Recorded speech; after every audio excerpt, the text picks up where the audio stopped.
Hello मित्रांनो, आज आहे पहिल्या वर्षाचा पहिला दिवस. तर आज आपण जातो आहे देवदर्शनाला. माझ्यासोबत आहे वैभव, रामेश्वर आणि योगेश. आम्ही चौघे 2 गाड्या घेऊन निघालो आहे देवगडला. तर चला आजच्या ब्लॉगची सुरुवात करूया. तर आम्ही राहतो वैजापूरला. तर आम्हाला रस्त्यात जाताना लागते गंगापूर. गंगापूरमधून जात असताना आम्हाला दिसले छत्रपती शिवाजी महाराज यांचे स्मारक. रस्त्यामध्ये जाताना आपल्याला लागले कायगाव टोका असलेले गाव. तिथे 2 नद्यांचा संगम होतो. प्रवरा नदी, महाराष्ट्रातील अहमदनगर जिल्ह्यातून वाहणारी नदी. गोदावरी नदी, भारतातील एक मोठी आणि प्रसिद्ध नदी आहे. इथे असलेली संगमाची जागा अनेक प्राचीन मंदिरांनी वेढलेली आहे आणि ती एक तीर्थक्षेत्र म्हणूनही प्रसिद्ध आहे.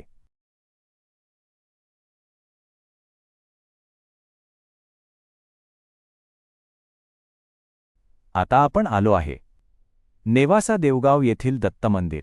श्री दत्त देवस्थान, नेवासा देवगाव, जिल्हा अहिल्यानगर, अहमदनगर हे महाराष्ट्रातील एक प्रसिद्ध धार्मिक स्थळ आहे. येथे असलेले श्री दत्तात्रेयांचे मंदिर भाविकांमध्ये विशेष श्रद्धेचे मानले जाते. धार्मिक महत्त्व. नेवासा देवगाव परिसर गोदावरी नदीच्या काठी असल्यामुळे या ठिकाणाला अधिक पावित्र्य लाभले आहे. दत्त जयंती, गुरुपौर्णिमा, एकादशी या दिवशी येथे विशेष पूजा, अभिषेक व महाप्रसाद होतो. ऐतिहासिक व आध्यात्मिक महत्त्व. नेवासा हे संत ज्ञानेश्वर महाराजांचेही महत्त्वाचे स्थान आहे. ज्ञानेश्वरी रचनेशी संबंधित, त्यामुळे दत्तभक्तांसोबतच वारकरी संप्रदायातील भाविकही येथे भेट देतात. उत्सव. दत्त जयंती मोठा उत्सव, पालखी, भजन कीर्तन. गुरुपौर्णिमा, गुरुपूजन, दर्शनासाठी गर्दी. आता आपण आलो आहोत मोहोटा देवी मंदिर. मोहोटा देवी मंदिर हे अहिल्यानगर जिल्ह्यातील एक प्रसिद्ध आणि श्रद्धास्थान आहे. हे मंदिर विशेषतः मोहोटा देवी अंबामाता म्हणून ओळखले जाते. मोहोटा देवी ही शक्तिस्वरूप देवी मानली जाते. स्थानिक लोकांमध्ये देवीला कुलदेवता म्हणून मोठे महत्त्व आहे. मंदिर परिसर शांत, स्वच्छ आणि भक्तिभाव निर्माण करणारा आहे. मोहोटा देवीचे दर्शन झाल्यानंतर आम्ही गेलो मढीला, कानिफनाथाच्या दर्शनाला. कानिफनाथ मढी हे महाराष्ट्रातील एक प्रसिद्ध नाथ संप्रदायाचे धार्मिक स्थळ आहे. हे ठिकाण संत कानिफनाथ महाराज यांच्याशी संबंधित असून भक्तांसाठी अत्यंत श्रद्धेचे केंद्र मानले जाते.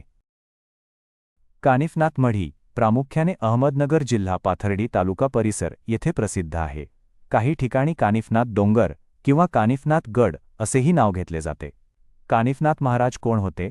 कानिफनाथ महाराज हे नवनाथ संप्रदायातील एक नाथ योगी मानले जातात. त्यांनी योगसाधनात तपस्या आणि जनसेवा केली. लोककथांनुसार ते अत्यंत चमत्कारी आणि सिद्धपुरुष होते. मढी म्हणजे कानिफनाथ महाराजांची तपश्चर्या व समाधीस्थळ. येथे दरवर्षी भाविकांची मोठी गर्दी होते. विशेषतः अमावस्या, पौर्णिमा आणि यात्रा काळात भक्त येतात. यात्रा व उत्सव. कानिफनाथ यात्रा हा प्रमुख उत्सव आहे. यावेळी भजन, कीर्तन, पालखी, धार्मिक विधी होतात. ग्रामीण भागातील लोक मोठ्या श्रद्धेने या यात्रेत सहभागी होतात.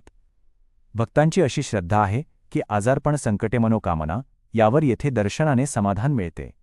नवस बोलून तो पूर्ण झाल्यावर नवस फेडण्याची प्रथा आहे. कानिफनाथाचे दर्शन झाल्यानंतर आम्ही गेलो मायंबा. येथे असलेली मच्छिंद्रनाथांची समाधी ही महाराष्ट्रातील नाथ संप्रदायाचे अतिशय पवित्र आणि ऐतिहासिक धार्मिक स्थळ मानली जाते. मच्छिंद्रनाथ महाराज, मच्छिंद्रनाथ, मात्स्येंद्रनाथ हे नाथ संप्रदायाचे आद्यगुरू मानले जातात.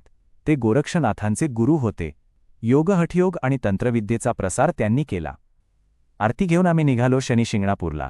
शनिदेवाचे दर्शन घेऊन आम्ही थेट घरी आलो. तर मित्रांनो, कसा वाटला व्हिडिओ? आवडला असेल तर लाईक आणि सबस्क्राईब नक्की करा.